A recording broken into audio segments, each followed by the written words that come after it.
Baylıqning bir mənbəyi şarapçılıqdır. Şarapçılıq bu yerga Türkistandan, Xazar dengizining qirg'oqlaridan kelgan bo'lib, 100 yillardan beri Uyg'ur dehqonlarining eng unumli mahsulot manbaidir.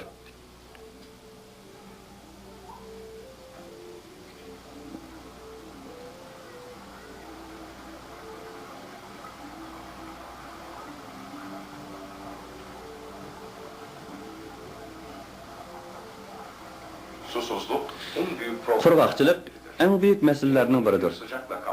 Jahannamdek bir issiq bilan qoplangan turpan havsiga tushgan yillik yomg'ir miqdori zodicha 16 millimetrdir. Ya'ni asos jihatdan hech yomg'ir yog'maydi. Yaqqan yoki yer ostidan kelgan har tomchi suv qadimgi zamonda bo'lganga o'xshash, ya'ni biriktirilib Kariz deb atiladigan yer osti kanallari bilan to'shiladi.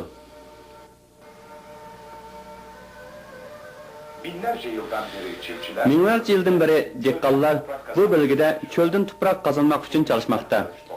Terilgan her giriş toprak zerikmesden qoruldu.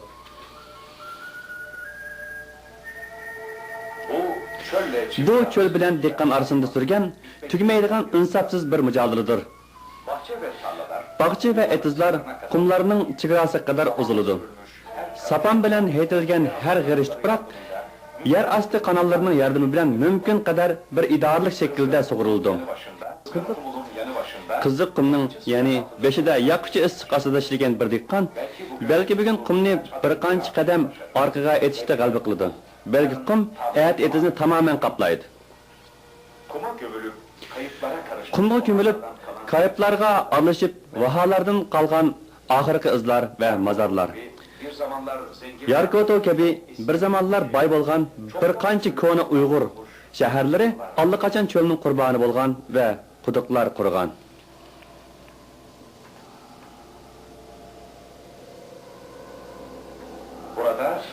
Bu yerda hayotdan asar qolmagan. Xuddi inson o'zini bo'shliq bilan yo'q bo'lishning chegarasida turgandek his qiladi.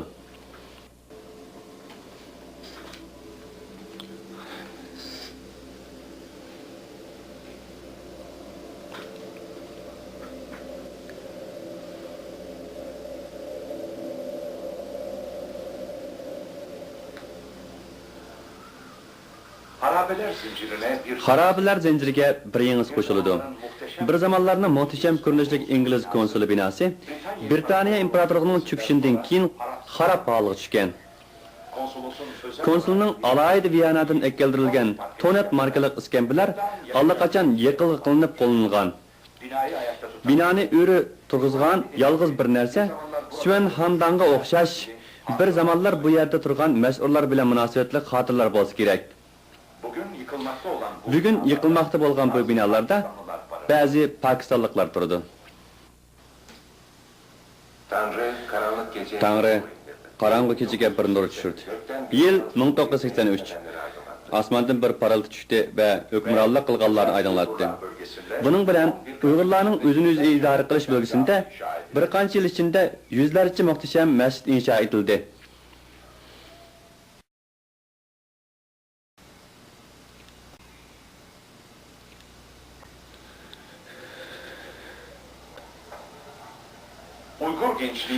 Uyg'ur yoshlari uchun ko'p sondagi inşa etilgan maktablarning biri.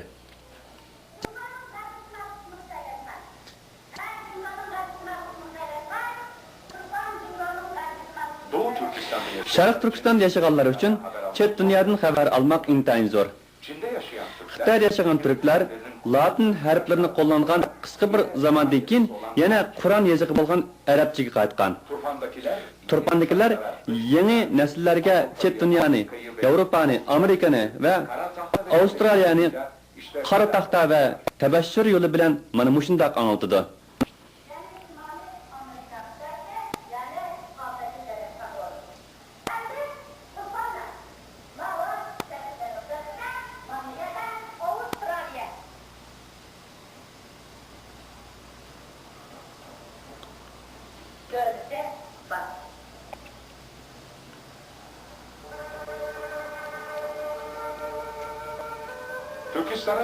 Türkistanning her yerde yer algan qadimki asarlar insonni nihoyat orqada qolgan muhtasham bir o'tmishning xiyolini qurishga ittirdi.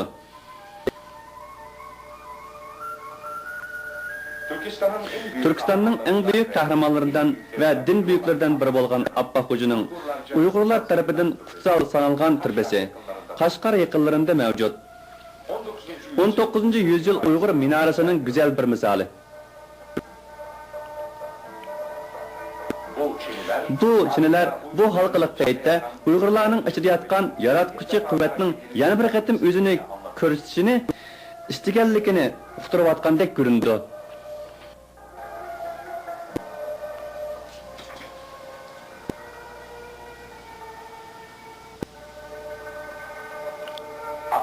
Abbaq Hoca ve ailesinin mazarları. Jimjitlik istagan yoki o'z xiyallari bilan yolg'iz qolmoq istaganlar uchun ketadigan bir muborak yerga o'xshash.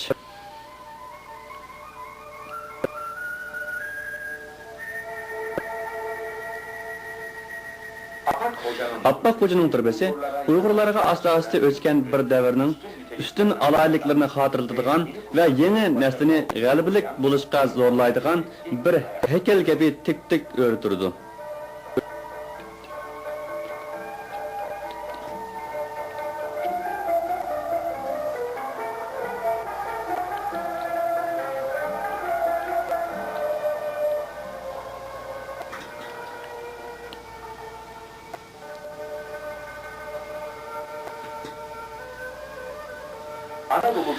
Anadolu'dan Türkistan kadar Türkler yaşaydigan her yerde Çinlerinin parıltışı ve Türklerinin en söygen çiçek bolgan gül bilen uçuruşumuz.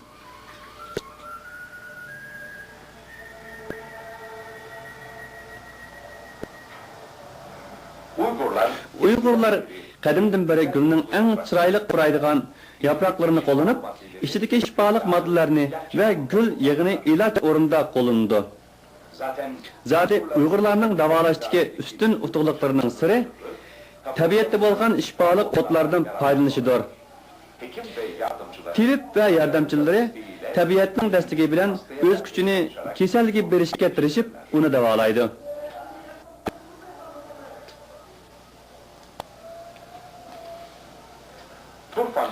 Turpan şehrinde bir shifoxona. Uygurlarning geleneksel davolash usullarining ve zamonaviy tipning hem imkonidan foydalanib uyg'unlangan xostanidan biri. Yangining ve ko'nning birlashgan barobarligi güzel bir misal. Tabibning sana yordam qilishini xohlasang deganlarga ishon. Mushundaq deydi Qutatqi bilik. Uyghur tabibi hem muayene kılıdı ve tumurtsuzdu. Ama dastlab hastaning qalbiga ve işencisiga girişidi. Hastaga hammadan ko'p talqin ve tavsiyalarni qiladi. Uyg'urlar hasta organlari bilan og'riqqa qarshi tayyorgarlik ortiq bo'lgan vujud bölgesi o'rtasida bir munosabatning borligini uzun zamondan beri biladi. Xitoylar bu bilimdan foydalanib, yangi bilan davolanish, ya'ni akupunktur texnikasini kelishtirgan bo'lishi mumkin. Chunki Turpandagi mağaralarda elib berilgan arxeologiyalik araştırmalarda o'tirg'i chiqqan faktlar Uyg'ur davolash usulining ne kadar ko'ni bo'lganligini ko'rsatdi. Uyg'ur taraflari hastalarga yalg'iz o't va mineralojik manbalik iloj berdi. Qadimgi zamonlarda yozilgan kitoblarning Uyg'ur tipidagi roli buyukdir. Quvvatlik va yosh qilishning siriga o'xshash konularga bu kitobda pat-pat yer berilmoqdadir.